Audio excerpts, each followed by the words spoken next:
4STEM 리딩 스킬 6주차 강의 준비하도록 할 건데 여러분들 교재는 6차시 파트를 펼쳐주시면 되겠어요. 필기할 준비하면서 바로 따라오시면 좋을 것 같습니다. 준비됐습니까? 수업 시작해도 될까요? 자, 그러면 지금부터 2025학년도 수능 영어 우리 시즌4 완전 완성반 6주차 강의 한번 시작해 보도록 할게요.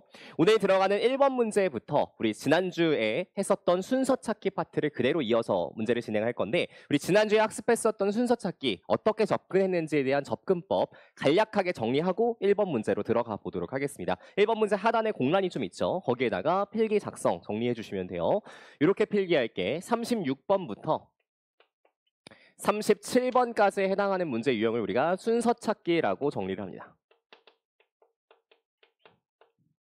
다시 한번 쓰면서 정리하세요. 머릿속에 있다고 다 자만하지 마시고요. 순서 찾기라고 하는 건 간접 쓰기 영역에 해당합니다. 자, 색깔 바꿔서 간접 쓰기에다가 밑줄 칠게. 요 간접 쓰기라고 하는 건 쓰기 능력을 간접적으로 평가하는 영역이다 보니까 100% 글을 읽는 영역과는 일치하지 않을 수 있습니다. 그래서 내가 순수 독해 영역과는 맞지 않을 수 있다라고 표현을 했고 얘는 순수 독해라기보다는 논리적 연결성을 판단하는 영역입니다.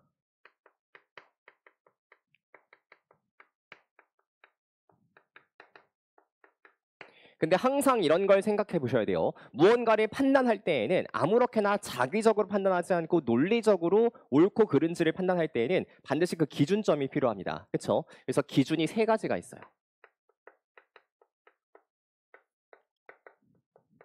그 기준 3가지가 지시어, 소재, 연결사 요 3가지라고 표현을 했었지. 그럼 요 기준점을 가지고 어떻게 우리가 문제에 접근할 거냐면 이렇게 접근할 겁니다. 첫 번째, 일단 주어진 글과 절대 연결할 수 없는 것부터 소거를 할 거예요.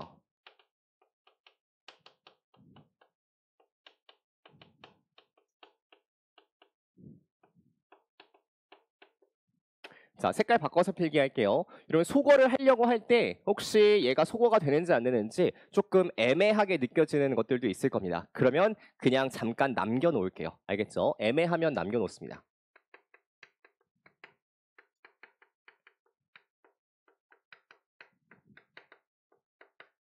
이게 우리가 첫 번째로 접근할 기준점이에요. 자, 두 번째, 남아있는 것 중에서 우리는 가장 확실한 것부터 연결을 시작할 거예요.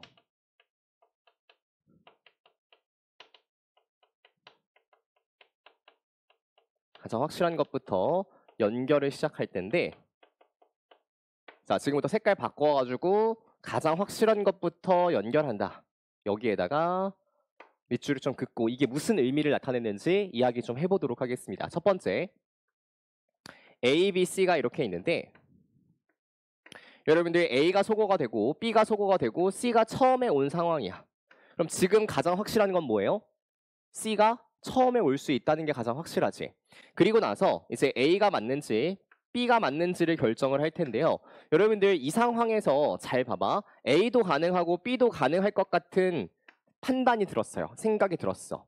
그러면 인간은 원래가 논리적이고 합리적인 존재가 아닙니다. 그래서 실제 시험장에서 90% 이상 대부분의 학생들이 이 상황에서 하는 행동은 이렇습니다. 잘 보세요. 여러분들이 하는 행동은 아닌지. C 다음에 A가 조금 더 맞을 것 같은지 C 다음에 B가 조금 더 맞을 것 같은지 여기서 무게중심을 재고 있다고. 이거는 합리적인 판단이에요? 좀 비합리적이고 비논리적 판단이에요? 비논리적인 판단이죠. 조금 더 맞는 건 없습니다. 확실하게 맞고 확실하게 틀리고가 있을 뿐이야. 그래서 우리는 어떻게 할 거냐면 A, B와 B, A의 순서만 가지고 좀 결정을 할 겁니다. 왜? C는 이미 확실하게 고정이 되었기 때문에 정리해 볼게. 이때는 A, B가 맞는지 B, A가 맞는지 요거를 순서를 잡아 놓을 거라고요. 이게 머릿속으로만 이해가 돼 있는 게 아니라 실제 문제에서 요 상황을 마주했을 때 이렇게 접근할 수 있도록 훈련이 돼야 됩니다. 되게 다른 영역이에요. 머릿속으로 알고 있는 것과 실제 적용하는 건. 자, 두 번째, A, B, C가 있는데 A가 소거가 되고 B도 가능할 것 같아요. C도 가능할 것 같은 판단이 들었습니다. 그럼 요때 가장 확실한 건 뭐야? A가 뭐는 아니다? 처음이 아니라는 게 가장 확실해요. 근데 똑같이 제가 이렇게 얘기할 거예요. 실제 여러분들이 시험장에서 이 상황을 마주하게 되면 90% 이상의 학생들은 이렇게 판단할 거라고 주어진 글과 B가 조금 더 맞을지 C가 조금 더 맞을지를 가지고 저울질하고 있습니다. 근데 그렇게 하는 게 아니라 A가 확실하게 처음이 아니라고 판단이 들었기 때문에 A 앞에 올 수 있는 케이스가 두 가지가 있거든요. B가 올 수도 있고 A 앞에 C가 올 수도 있죠. 두 가지 경우만 먼저 판단을 해보는 겁니다. 그래서 가장 확실한 게 무엇인지 BA가 확실하다고 판단이 되면 CA가 틀린 걸로 판단이 되고 마지막 최종적으로 C의 위치가 처음인지 C의 위치가 마지막인지 이렇게 판단을 정리해 주도록 할 거야. 알겠죠? 이게 논리적인 연결성 판단입니다. 됐죠? 자, 지금부터 1번 문제 들어갈 텐데 제가 지난 시간부터 누누이 강조하는 게 있어요. 여러분들 주어진 글 중에서 가장 중요한 덩어리는 어디다? 주어진 문장이다. 평가원은 중심 내용인 주어진 문장부터 먼저 똑바로 이해하고 이어지는 A, B, C로 넘어가라고 이야기를 하고 있습니다. 그 원칙에 맞춰서 문제를 풀어보도록 하겠습니다. 시간은 2분 30초를 드릴 거예요. 문제 시작합니다.